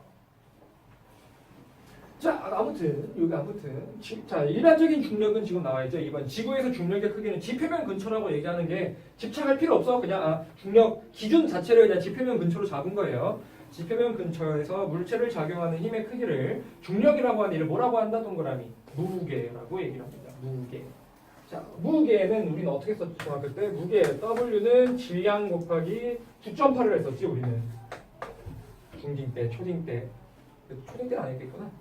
내 질량이 10kg이야. 지구에서는 98kg라는 얘기죠. 그렇지? 그런 얘기였어요. 이걸 곱했었어. 그렇지? 근데 이제 이 W라고 하는 건 무게인데 얘는 힘과도 같아요. 얘는 F는 M이고요. 질량 그대로고 얘는 9.8을 그냥 9.8 곱하라 이것만 배웠지. 이 9.8이라고 하는 건 뭐냐면은 가속도예요. 가속도. 이거를 뭐라고 하냐? 중력이 작용하는 가속도라고 해서 중력 가속도, 그래비티 G로 나타냅니다. G. 왜? 내가 이 물체를 잡고 있으면 떨구면 아래로 떨어지겠지. 얘는 일정한 속도로 떨어져? 점점 빨라지죠. 가속도가 작용을 할 거 아니야? 그 가속도는 일정해요. 근데 지구가 당기는 힘이 일정하게 가속도가 작용을 해요. 이 가속도가 9.8입니다. 가속도라고 하는 거는 플러스 강의 3번에 나와 있습니다. 속도의 변화량이야. 잘 봐. 내가 지금 3m/s의 속력을 달리고 있다가 조금 있다가 6m/s가 됐대. 속도가 몇 변했지? 3변했네요. 이게 변화량이에요. 속도의 변화량. 근데 일반적인 가속도는 가속도 A는 1초당 속도의 변화량을 의미해요. 1초당 속도의 변화량. 무슨 얘기야? 내가 지금 이쪽으로 속력이 3m/s가 있는데 얘가 6m/s로 변했대요. 근데 얘가 3초가 지났대. 3초가. 그러면은 얘는 1초에 몇 바뀐 거야? 1 바뀐 거지. 가속도 몇일까요? 1이에요. 1이에요. 수식으로 나타내면 가속도는 어떻게 되냐? 시간을 이제부터 이런 걸 많이 쓸 거거든. 델타 V. 얘를 이렇게 직각삼각형 옆에 누워 있는 거로 쓰고 삼각형으로 쓰고 델타라고 읽어요. 델타. 이 델타라고 하는 건 변화량을 의미해요. 변화량. 그래서 델타 V는 속도의 변화량이에요. 그럼 얘의 속도의 변화량이 몇일까? 600이 3이지. 얘를 다시 쓰면 어떻게 될까요? 나중 속도에서 처음 속도를 빼는 겁니다. 책에 나와 있지? 저렇게 구한 거예요. 속도의 변화량 델타 V의 의미가 요 의미입니다. 이 의미 이렇게 구할 수가 있어요. 이 가속도 3분의 3일 거니까 1이겠네요. 그래서 얘를 가지고 이 가속도지 실제로 어떤 물체를 가지고 실험을 했어. 떨굴 거야. 자, 얘가 1초의 속도가 얘 지금 정지에 있지? 1초 뒤에는 속도 몇일까요? 9.8이에요. 가속도가 몇일까? 9.8입니다. 그래서 이 9.8이라고 하는 건 가속도였어요. 가속도의 단위를 바꾸면 얘는 시간이지, 아니 속도지. 속도는 m/s였는데 시간으로 또 나누지. 시간이 또 들어가요. 그래서 m/s 제곱으로 나타냅니다. 가속도의 단위는 가속도 밑에다가 단위 써있네. m/s 제곱 알아두세요. 단위까지.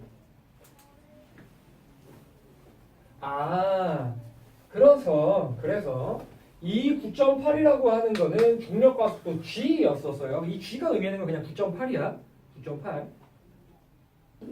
자, 얘는 그래서 지구에서 얘를 측정을 해봤더니 얘가 몇이 나온다? 9.8이 된다. 그래서 W, F는 mg. 얘가 이제 중력이 되는 거겠지. 중력. 자, 잠깐만. 이게 중력이라고 그랬지. 중력은 만류인력이랑 똑같은 거 아니야? 맞죠? 얘랑 같을까 틀릴까요? 같아요. 얘랑 비교할 수 G 그냥 빼고 계산을 해볼게. 얘랑 같은 수식입니다. 실제로. 무슨 얘기가 될까? 자, F 얘를 그러니까 요 실식인데 얘를 변화시켜 볼게요. 이것처럼 M은 물체의 질량이지. 그럼 여기서 물체의 질량은 요 M이 되겠네. 얘가 지구라면은. 그렇지? 그럼 얘를 앞으로 한번 빼볼게요.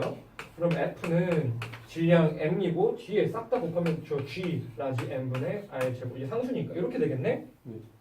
얘는 뭘까요? 질량이에요. 여기 뭘까요? G예요. 요거 G 상수 집어넣고 M 지구 질량 집어넣고 지구 질량. 요 R은 지구에서 지표면까지 거의 한 6,400km 되죠? 이거 집어넣었을 때 계산하면 몇이 나올까? 9.8 나와요. 9.8. 자, 그럼 여기서 중요한 거. 이 9.8이라는 숫자는 불변일까? 보면 알겠지만 지구의 질량은 변해 안 변해? 안 변하지. 이거 상수야. 안 변해. R제곱.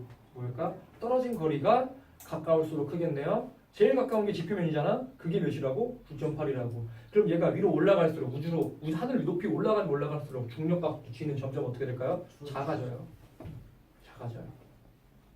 그래서 만약에 지구가 이렇게 있고 내가 어떤 물체가 여기 있고 여기 있어. 중력 가속도 누가 더 셀까? 얘가 더 세요.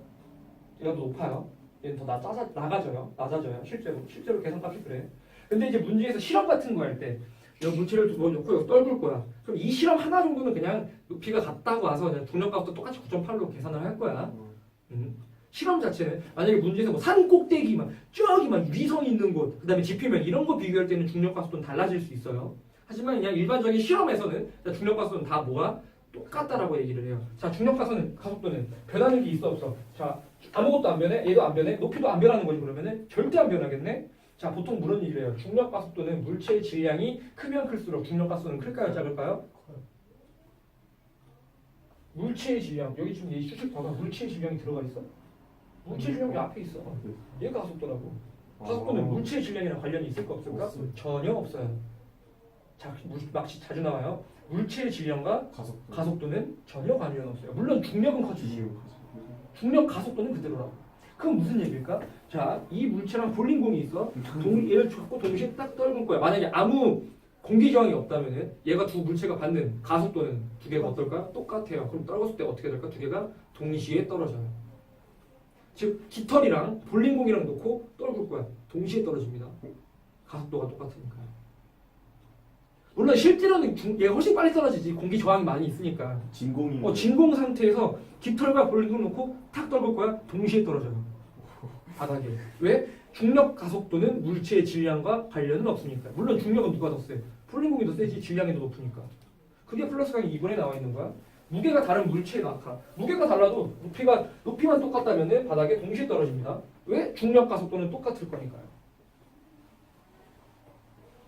오케이. 저기 책에 중력의 크기는 질량 곱하기 중력 가속도 나와 있네. 중력 가속도 저 G, 중력 가속도 옆에다가 써둘까요? 중력 가속도 G는 비례할 거예요. 요거 써놓을까? R 제곱분의 M 요 정도만 써둘까요? 요게 의미하는 거는 한글로 써주자. 한글로 헷갈리네. 중력 가속도 G는 비례해요. 떨어진 거리, 높이, 떨어진 거리, 지구 중심까지 거리.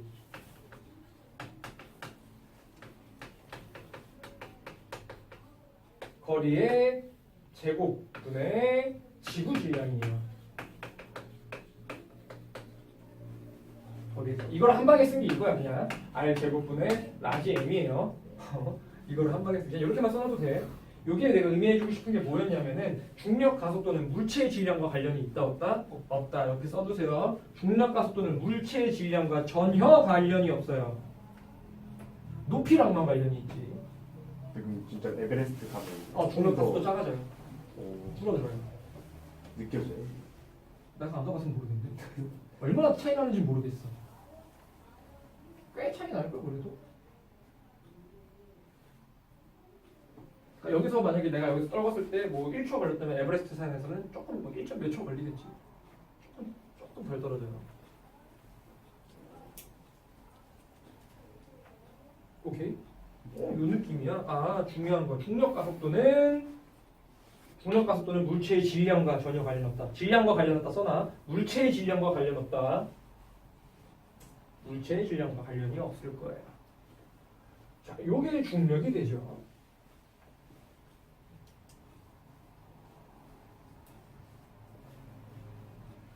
자, 혹시 너네 이것도 알아? F.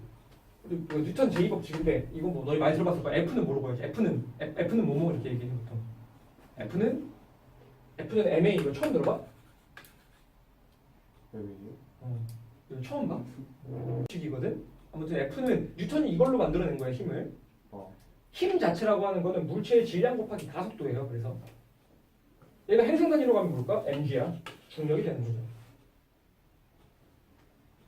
그런 거예요. 가속도. 그래서 물체가 힘이 작용을 한다라고 하는 거는 뭐가 작용한다는 거야? 가속도가 있다는 뜻이야. 반대로 그럼 가속도가 없으면 힘이 작용하고 있다 안 한다?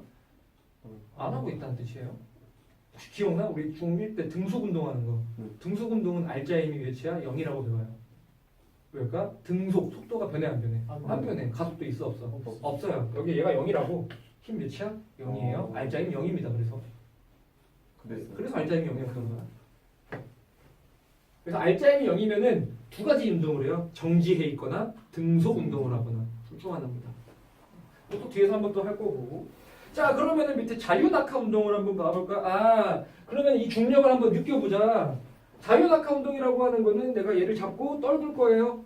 그러면 얘가 바닥으로 떨어지겠지? 이게 자유낙하야. 자유롭게 낙하한다. 힘은 뭐밖에 안 받아? 중력만 받은 상태야. 그러면 내가 얘를 잡고 떨굴 거야. 처음에 속력은 몇일까? 0이었겠지? 1초 뒤에 속력 몇일까요? 9.8. 2초 뒤에는 19.6. 3초 뒤에는 29.4. 29.4. 3초 뒤에는 이게 3초였나? 4초 뒤에는 49점이 아니지. 47점? 아니 맞잖아. 49.2가 되겠죠. 39점이 아니야? 19.8, 29.6, 39.4, 그다음에 49.2 이런 식으로 속도가 늘어나겠지. 그렇지? 9.8이니까요. 1초 뒤에는 1초 뒤에 9.8, 2초 뒤에는 19.6, 3초 뒤에는 29.4, 4초 뒤에는 39.2 이렇게 되겠죠. 5초 뒤에는 49 속력이 이렇게 되겠지. 점점 이렇게 일정하게 증가할 거예요. 이게 자유낙하 문제입니다. 자유낙하는 내가 여기서 공을 떨굴 거야. 얘가 비웅 이렇게 떨어질 거예요. 부부봉 떨어질 거야. 힘은 중력밖에 작용하지 않겠죠. 그렇지? 자, 자유낙하하는 물체 한번 봐볼까? 얘는 우리 중력가속도를 보통 9.8로 계산하기 때문에 위에 또 나와 있죠. 지표면 근처라고. 9.8로 계산하기 위해서 지표면 근처라고 얘기가 나와 있는 거야. 자, 공기 저항을 무시할 때 지표면 근처에서 자유낙하한다. 자, 자유낙하하는 물체의 운동 한번 볼까? 밑에 첫 번째 점. 일정한 크기의 중력이 작용하면 중력 변해 안 변해? 안 변해요. 안 변하죠. 왜? 중력 질량 변해 안 변해? 안 변해. 가속도 변해 안 변해? 안 변할 거니까 내가 똑같다고 보라 그랬잖아. 실험에서는. 자, 그래서 일정한 크기의 중력이 작용할 거므로 물체는 자, 밑줄 쳐볼까? 1초마다 동그라미 1초에 9.8m/s씩 증가해요. 이게 뭐야? 가속도, 중력 가속도라는 얘기죠. 그래서 얘는 근데 가속도가 일정의 변해, 일정하지 9.8로 이러한 운동을 뭐라고 하냐? 등가속도 운동이라고 얘기를 합니다. 등가속도 운동.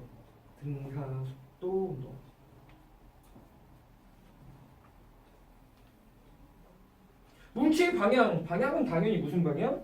연직 아래 방향이죠. 옆에 밑에 중력 방향과 같은 연직 방향을 밑줄 쳐주시고요. 자, 그래서 밑에 중력 가속도라는 게 나왔는데 설명 이미 다 했어요. 결국 맨 마지막 줄 써있네. 물체의 중력 가속도는 맨 마지막 줄. 질량과 관계없이 밑줄. 질량 관련 있다 없다고 또 나왔네. 질량과 관련 없이 몇으로 똑같다? 9.8m/s 제곱까지 알아주세요. 단위까지 m/s 제곱으로 증가할 거예요. 옆에 빈 공간에다 한번 그림 그려볼까? 그래프 그릴 거예요. 자유낙하하는 물체는 그러면은 시간 속력 그래프가 어떻게 나올까? 봤더니 어떻게 나올까? 자, 처음 속력 몇이야? 0이죠. 자, 처음 속력 0이에요. 1초 뒤에는 몇일까? 속력이 9.8이 되겠지? 2초 뒤에는 19.6 이렇게 되겠죠? 무슨 얘기일까요? 그래프가 점점 그래프가 일정하게 증가하는 이러한 1차 함수에 대한 그래프가 나오겠네요. 그렇지? 자, 그러면 여기서 또 문제 한번 내볼까? 2초 동안 이 물체가 간 거리는 어떻게 구하면 될까? 9.8 곱하기 3? 무게를 이동한 거리는 얼마였을까요? 아까 내가 맨 처음 시작했을 때 시간 속력 그래프에서 이동 거리는 어떻게 보였지? 속력분의 10. 이동 거리는 그래프가 나왔을 때 어떻게 보였었지? 넓이로 구했었죠. 얘도 뭐 하면 될까? 요 삼각형의 넓이 구하면 이동 거리 구할 수 있어요. 이동 거리 몇일까요? 9.8m 움직였겠네요. 2 곱하기 미야 19.6m 움직였겠네요.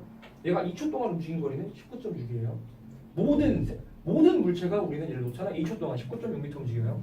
즉 20m 높이에서 20m 위에서 누가 틱 몸을 던졌어. 2초 뒤에 바닷가 키스한다는 소리죠. 그리고 20m 위에서 떨어져도.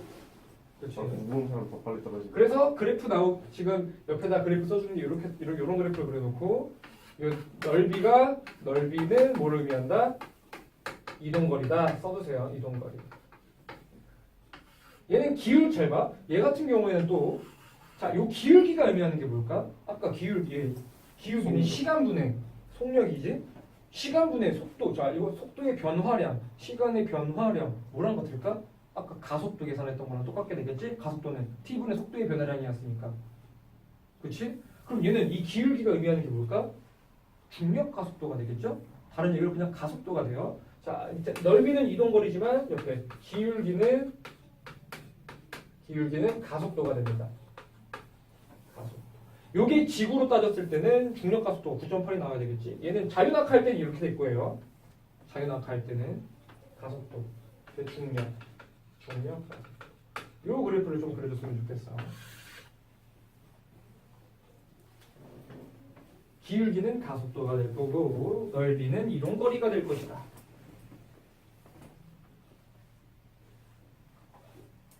물론 학교에서 여기까지 또 안 나갈 수도 있어요. 물론 더 자세하게 나가는 분들도 있어. 요거 이상은 자세하게 많이 안 나야 될 거예요. 과중이 아닌 이상.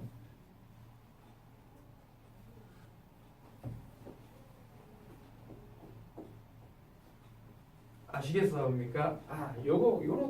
요렇게까지 하면은 얘가 이제 자유낙하 운동이 된다는 얘기겠지.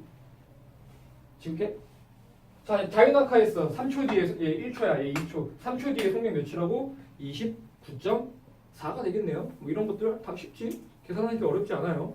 그냥 중력 가속도에다가 시간 곱해주면 끝나지. 10초 뒤에 몇일까요? 98m/s. 1초에 98m를 갈 정도의 속도로 가겠죠. 무지하게 빨라지겠지. 떨어지는 게 찰나야. 막 뛰어내리고 싶다 이런 생각 하지 마세요. 그러니까 찰나예요. 하면은 그러지 마세요 절대로. 자, 이건 무슨 운동이다? 자유낙하 운동이라고. 그러면 우리는 밑에 또 다른 운동을 한번 해볼게요. 자유낙하 말고 내가 이번에 얘를 공을 가지고 이렇게 딱 던져볼게. 딱 던지는 운동. 그럼 이 공은 어떻게 될까? 여기다 내가 이렇게 무슨 운동을 하냐면 이게 포물선 운동이라고 얘기를 합니다. 포물선. 이렇게 쭉 떨어지겠지? 우리 뭐 던질 때 똑같잖아요. 이걸 던지면은 뾰 포물선 운동이에요 이게. 자, 그럼 얘는 당연히 속력을 봐봐. 얘는 속력이 처음에 이렇게 던졌지만 이때 준비하겠지만 점점 이렇게 아래쪽 방향으로 이렇게 내려가서 결국에는 아래쪽으로 이렇게 내려가겠지. 이렇게 되는 속도를 한번 비교해보고 싶은데 얘는 지금 방향이 다 다르잖아. 그래서 이건 비교하기 어렵겠다 싶어서 속도의 성분을 쪼개요. 어떻게? 얘 같은 경우에는 지금 이쪽 방향, 뭐 이렇게 있었겠지만 얘는 딱 던지는 순간 앞쪽으로도 움직이지만 아래쪽으로도 속력이 작용을 하죠. 중력이 작용하니까 얘도 마찬가지. 이렇게 움직였지만 앞쪽 방향과 아래쪽으로 속력이 작용하고 있고 얘도 마찬가지. 이렇게 작용하고 있겠지. 얘를 앞쪽 방향, 이거는 수평 방향이다. 그래서 수평 방향 속도라고 얘기를 해요. 아래쪽 방향은 수직 방향 속도라고 얘기를 하겠죠. 자, 당연한 얘기 한번 봐볼게. 수직 방향 속도는 점점 어떻게 될까? 빨라지겠네요. 얼마만큼? 16. 그렇지, 9.8만큼. 자, 앞으로는 내가 공을 딱 놨어. 그럼 딱 던졌을 때 이때의 속력 V가 있겠지. 물론 다 공기 저항이 없다라는 가정하면 더 이상 얘는 힘을 받아 안 받아? 안 받아. 내가 힘 안 받으면 무슨 운동한다? 등속 운동한다. 자, 이때의 속력 몇일까요? V. 이때의 속력도 V. 앞으로 나가는 속력은 똑같아요. 그래서 뭐라는 얘기를 하냐? 수평 방향 속도는 일정하고 수직 방향 속도는 등가속도 운동 9.8로 등가속도 운동을 하게 될 거예요. 그렇지? 그렇게 될 거예요. 자, 밑에 한번 책 봐볼까? 수평 방향으로 공을 던진 물체의 운동을 보면은 포물선 궤도를 그릴 거예요. 1번 보면은 일정한 크기의 중력이 작용하여 수평 방향 동그라미. 수평 방향으로는 밑에 등속 직선 운동 밑줄. 야, 그냥 등속 운동이라고 하면 안 돼. 등속 직선이라고 하셔야 돼요. 나는 계속 그냥 등속이라고 했지만 등속 직선이라고 써줘야 돼. 수평 방향은 등속 직선. 그다음 그 다음 줄 연직 방향, 수직 방향이겠지. 연직 방향은 무슨 운동? 등가속도 운동. 가속도 9.8은. 이렇게 운동할 거예요. 밑에 표 나와 있지. 저 표 따로 설명 안 해도 다 알아먹겠지. 그렇지? 수평 방향으로는 힘이 작용해야 돼. 안 하니까 등속 운동을 할 거고 아래쪽 방향으로 힘이 작용해야 돼. 해요. 무슨 힘? 중력 작용하니까 아래로 속력이 점점 빨라질 거예요. 구별할 줄 아셔야 되겠지. 그렇지? 만약에 이런 물체 잘 봐. 얘는 이렇게 앞으로 던질 거야. 나는 여기랑 얘를 똑같이 여기 똑같은 높이에서 놓을 거예요. 자, 얘는 앞으로 던져서 퓨 되고 얘를 딱 놓을 거야. 아래로 쭉 떨어질 거야. 자, 아래로 도달하는 속도는 두 개가 어떻게 돼? 중력으로 같게 되겠지? 그럼 얘가 바닥에 도달하는 시간이나 얘가 그냥 떨궜을 때 시간이나 어떨까? 동시에 떨어져요. 그러니까 그냥 떨구나 앞으로 던져갖고 이렇게 포물선으로 떨어지나 바닥에 도착하는 시간은 똑같다. 아무리 세게 던져도 대신 세게 던지면 멀리 나가겠죠. 하지만 똑같아요. 바닥에 떨어지는 시간은.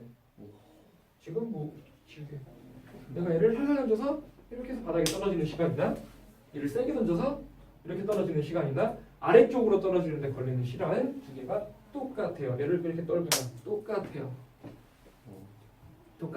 여기서 문제 한번 해볼게. 자, 얘가 둘이 다 같은 동네에 동시에 놓을 거예요. 그래서 앞으로 던지고 얘는 놓을 거야. 얘가 바닥에 닿기 직전에 바로 닿기 직전에 속력을 봤더니 얘가 29.4였답니다. 속력이. 자, 난 얘를 던질 거야. 맨 처음 딱 던졌을 때 이때 던졌을 때의 속력이 2m/s의 속력으로 앞으로 나갔었대. 수평 방향 속력이. 자, 얘는 여기부터 여기까지 몇 미터 움직여 볼까요? 6m. 오, 그럼 잘 푼 거죠. 무슨 모르겠지? 통 알겠어? 잘 봐. 무슨 얘기일까? 잘 봐. 얘는 29.4m/s 속력이 됐네. 이거 몇 초 걸렸어요? 3초. 즉 얘는 몇 초 위에 떨어진다? 3초 위에 떨어진다는 소리야. 그럼 얘를 앞으로 던져 바닥에 도달했을 때 걸리는 시간은 몇 초? 3초예요. 근데 얘는 앞쪽으로는 무슨 속력? 등속 운동으로 2m/s의 속력으로 움직일 거야. 그러면은 시속도 쓸 수 있죠? 이동 거리는 뭐 곱하기 뭐? 시간 곱하기 속력 몇? 2m. 걸린 시간 몇 초? 3초. 앞으로 몇 미터 움직일까요? 6m 움직여요. 머릿속에 안 많이 했어요. 이해가? 요 정도 문제 좀 어려운 편에 속해요, 이런 나는. 그럼 앞에 빨리 던지면 얘 3m 던졌어. 그럼 얘는 9m 갔겠지? 그렇지? 즉 앞으로 가는 거리는 넓어지지만 바닥에 닿는 데의 속력은 똑같아요. 자, 옆에 91페이지 나와 있네요. 맨 위에 그림. 지금 빨간 공, 노란 공, 파란 공 나와 있네. 그냥 쟤네들 셋 다 바닥에 도달하는 시간은 어떻다? 똑같아요. 맨 마지막 줄 써있죠? 동시에 바닥에 도달한다. 물론 던지는 속도에 따라서 멀리는 더 갈 수 있어. 하지만 바닥에 도달하는 시간은 똑같아요. 살짝 위로 던지면 다르죠. 그렇지, 그거는 이 운동이 아니지. 그리고 여기서도 문제에서 수평 방향을 물어보는 건지 연직 방향 속도를 물어보는 건지 문제에서 잘 체크해야 돼. 그냥 속도라고 하면 요 속도예요. 요 속도는 요 가속도는 다르겠지, 그렇지? 요 속도는 계속 변할 거예요, 그렇지? 즉 항상 얘는 중력 가속도보다 요 연직 방향 속도보다 좀 더 크겠지. 두 개 합친 거니까, 그렇지? 그래서 문제에서 연직 방향 속도를 물어보는지, 그냥 수평 방향 속도를 물어보는지, 아니면 갱 속도를 물어보는지. 물론 이 갱 속도는 많이 안 물어봐 거의. 얘네 무슨 속도 물어보는지 잘 아셔야 돼요. 수평 방향은 등속, 수직 방향은 연직 방향은 등가속 9.8로. 요게 이제 중력과 역학적 시스템에 대한 내용. 오, 잘 알아먹는데? 확실히 남자애들이 만나서 그런가 물리적인 걸 좀 잘하네요.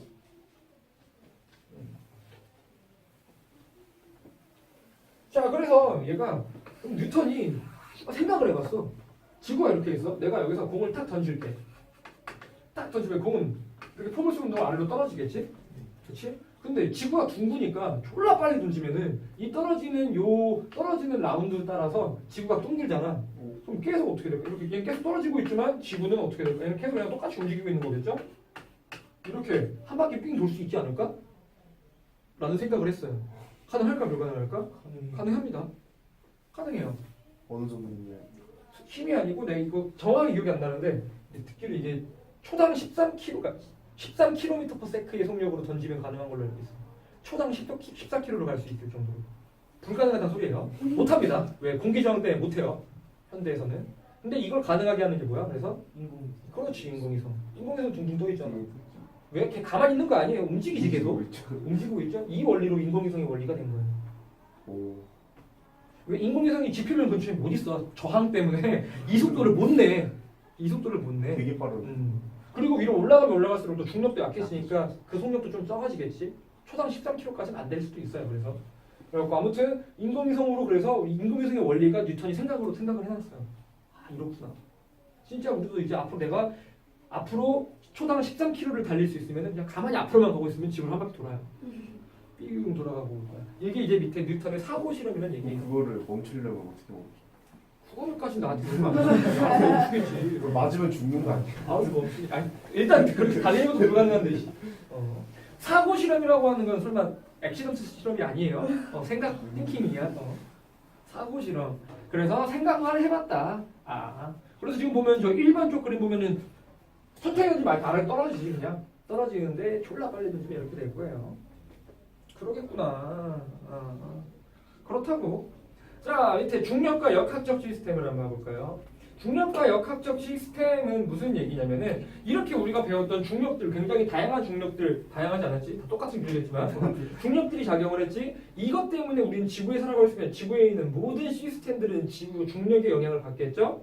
그렇지? 대표적으로 우리 멘틀과 핵의 분리가 됐을 때도 밀도가 무거운 애가 가라앉았지. 뭐 때문에? 중력 때문에 가라앉았으니까요. 그렇지?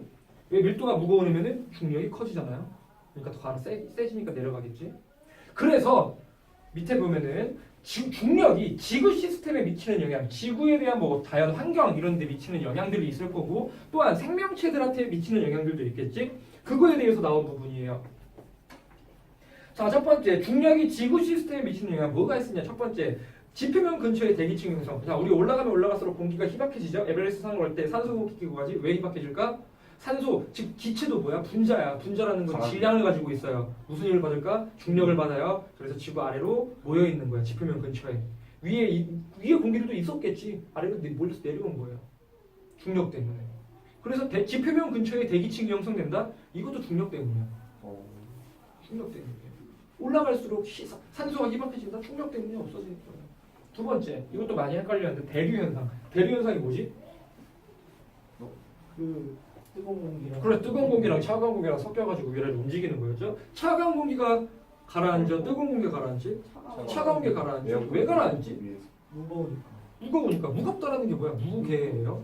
밀도가 무겁다라는 게 왜 나오는가? 중력이 있으니까 무게라는 걸 쓸 수 있지.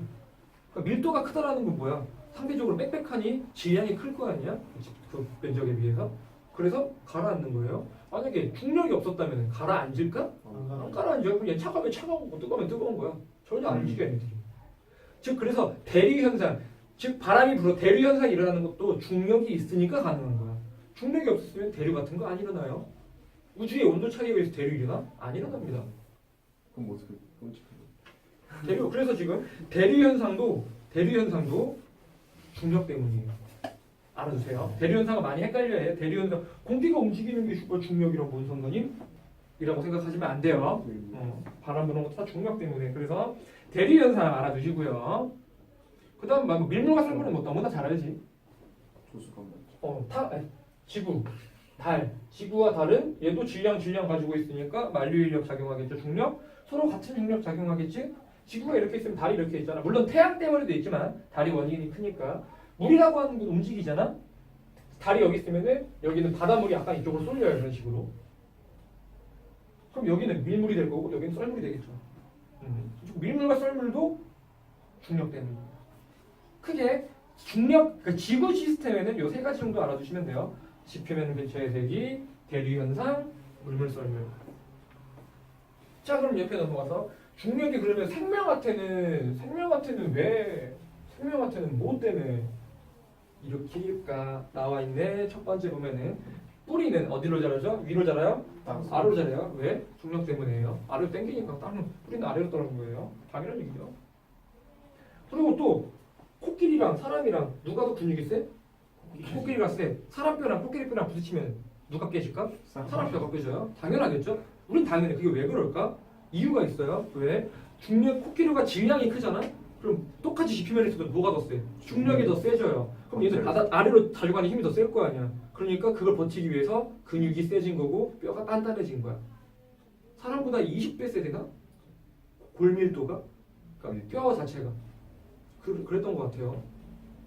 그래서 지금 보면 두 번째 점, 몸무게가 무거운 코끼리나 하마 같은 경우는 강한 근육과 단단한 골격을 가지고 있어요. 그렇답니다. 당연히 얘도 중력 때문인 거야. 그래서 무거운 애가 힘이 센 거고 기운이 센 거는 중력 때문이에요. 그래서 그리고 세 번째, 기린은 혈압이 다른 동물에게 좀 높대요. 왜? 기린 심장은 여기 있는데 목은 길지? 뇌에 피가 가야 돼. 나랑 비슷한 혈압이야. 그럼 이 목을 위로 올라가려면 중력을 역행해서 올라가야 되잖아. 올라갈 수 있을까? 못 올라가요. 그래서 기린은 심장에 힘이 졸라 세대요. 왜? 머리 위까지 피를 쏴줘야 되니까. 기린이 혈압이 센 이유도 당연히 뭐 때문에? 중력 때문입니다. 당연하죠. 간단한 얘기도 우리도 남자애들은 별 맛이 없겠지만 여자들 같은 경우에는 많이 생각을 하지. 아침이랑 밤이랑 다리가 밤이 좀 더 두꺼워져요. 왜? 피가 아래로 좀 쏠려 있었기 때문에. 중력 때문에 쏠리게 되니까. 자고 나면 다시 또. 원래대로 돌아가요. 사람 키도 마찬가지야. 아침에 키가 좀 더 커요. 저녁에 키가 좀 작아져요. 눌리기 때문에. 물론 하루 종일 누워 있는 친구들 빼고, 누워서 폰 하는 친구들 빼고 키는 그래서 아침에 되는 게 조금 더 커요. 그것도 있어. 너네 우주선에서 살잖아. 그럼 키가 약간 키 커져요. 한 3kg, 3cm 정도 커지는 걸로 알고 있어. 오면 다시 줄어들지. 다시 줄어들지. 왜 척추가 늘어나요. 눌리고 있던 힘이 없어지니까 늘어나서 키가 커져요. 전체적으로. 한순간에 중력이 싹 사라지면 어떻게 돼요? 그럼 무중력 상태가 되겠지. 다 이렇게 떠다니는 거예요? 떠다니겠지.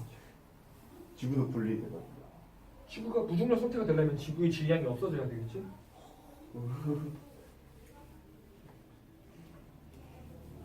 그 중력에 의해서 달과 우리는 지구 중력에 의해서 잡혀 있는 거고, 지구는 태양 중력에 의해서 잡혀 있는 거죠. 그래서 태양과 지구 중에 질량이 누가 더 커? 태양이 말도 훨씬 크죠? 그러니까 지구가 태양 주위를 도는 거야. 지구가 더 컸으면 태양이 지구 주위를 돌았겠죠.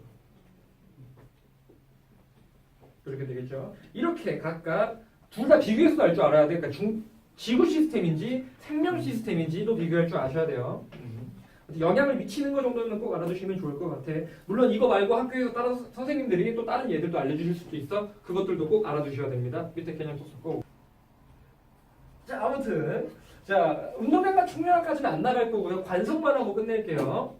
관성이라고 하는 거는 들어봤지? 관성은 뉴턴의 제1법칙에 관련된 내용인데요. 관성 법칙인데 관성이라고 얘기하는 건 뭐냐? 이런 거죠. 우리 버스 타고 가고 있다가 브레이크를 밟았어? 쏠리지? 이런 게 관성이에요. 관성이라고 하는 걸 정확하게 말로써 표현하자면은 원래 운동하려던 성질을 유지하려는 성질이에요. 정지해 있었으면 갑자기 움직이면 나는 몸이 쏠리지? 왜? 내 몸은 정지하려고 있는 관성 느낌이 있으니까. 그렇지? 움직이고 있다가 멈추면 내 몸은 원래 움직이고 있었다는 운동을 하려고 하니까 이렇게 쏠리는 거예요. 그래갖고 우리 초딩 때 막 이런 거 했었지. 식탁보 올려놓고 물 막 컵 세워놓고 이렇게 축 빼는 거. 그게 무슨 놀이였어? 관성 놀이였던 거야. 관성. 식탁보 위에다가 올려놓고 팍 빼면 가만히 있잖아. 이게 뭐야? 관성. 나중에 자식들한테 이거 이거 관성이란다 알려줘야 돼. 이게 다 관성이에요. 주변에 관성에 이용한 얘들이 엄청 많았지. 중학교 때도 배웠었죠. 많아요. 워낙 많아서. 뭐 빨래 터는 것도 배웠었죠 우리 중학교 때. 빨래 먼지 터는 거 그것도 관성이지. 빨래 안에 먼지는 정지해 있죠. 내가 얘를 순간 빨리 하면 순간적으로 입으로 딱 움직이지. 그럼 정지는 관성 때문에 정지해 있다가 떨어지는 거죠. 이렇게. 그것도 관성이었어요. 여러 가지 얘는 너무 많아요. 지나가다가 내가 돌을 걸렸어. 그럼 나 어떻게 돼? 넘어져요. 왜 넘어질까? 관성이니까. 관성 때문에 넘어가고 걸려 이렇게 되면 관성 이러면 돼요. 관성 어렵지 않아요. 우리 간단한 관성들이고요. 요것만 알아두면 될 것 같아. 자, 그러면 관성이 어떤 상황에서 더 커질까? 만약에 속도가 같다면은 내가 이러고 가다가 돌에 걸렸어. 탁 하고 끝나겠지? 근데 한 200km 되시는 분이 200은 너무 무거구나. 한 130km 되시는 분이 가다가 딱 걸려서 그럼 그 사람도 딱 하고 멈출까? 이렇게 되겠지? 무슨 얘기일까요? 질량이 크면 클수록 관성은 세져요. 맨 위에 봐볼까? 관성은 원래 운동 상태를 유지하려는 성질이고요. 관성의 크기, 질량이 클수록 질량 동그라미 적으시면 될 것 같아요. 질량이 클수록 관성이 커집니다.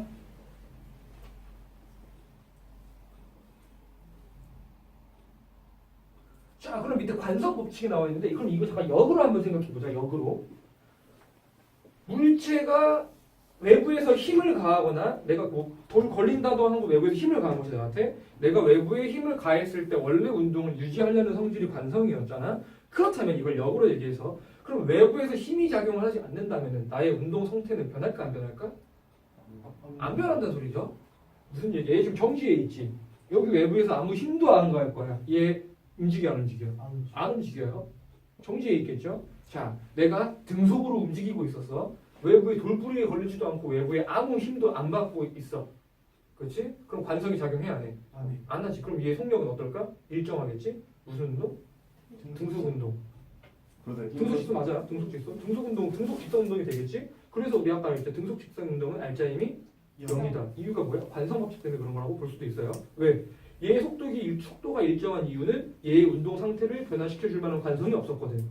즉 외부에 힘이 아무것도 작용을 안 했으니까 운동 상태가 안 변하는 거예요. 그렇지? 그래서 관성 법칙이라는 게 두 번 나와 있네. 그냥 말만 좀 어렵게 있는 거야. 정지에 외부에서 만약에 힘을 안 가한다면은 운동 상태를 변화시켜 줄 만한 힘이 없으면은 정지에 있는 애는 뭐 한다? 계속 정지에 있고요. 움직이기 전에는 등속 직선 운동을 하겠지. 등속 운동. 그냥 움직이는 게 아니고 등속 운동. 등속 직선 운동. 정지, 등속 직선. 이게 관성 법칙이에요. 그래서 계속 등속 운동이 알짜임이 0이라는 걸 여러 가지 방향으로 이렇게 얘기를 할 수 있지. 관성으로도 이렇게 얘기를 할 수 있어요. 밑에 관성에 의한 현상 나와요. 쭈루루룩. 플러스 강의 1번도 나오고요. 당연한 얘기예요. 근데 이 정도는 구별할 줄 알아야 돼. 운동하고 있다가 멈춰가지고 내가 관성이 생기는 경우랑 정지해 있다가 움직일 때 생기는 관성이랑 두 개는 다른 관성이지. 그렇지? 보통 이제 정지해 있다가 움직이면 정지 관성, 운동하고 있다가 더 멈추면 운동 관성이라고 얘기를 하거든. 두 개의 차이 정도는 구별할 줄 알아야 돼요. 똑같은 관성을 골라라. 그럼 막 고르면 되겠지만 이거랑 같은 관성을 고르라면 그거 고를 줄 알아요. 너무 쉽지. 길 가다가 돌부리에 걸려지는 거랑 버스가 급브레이크를 밟는 거랑 같은 관성이죠. 이런 것들. 이게 관성이에요. 어렵지 않다. 오늘은 여기까지 해볼까요? 그러면.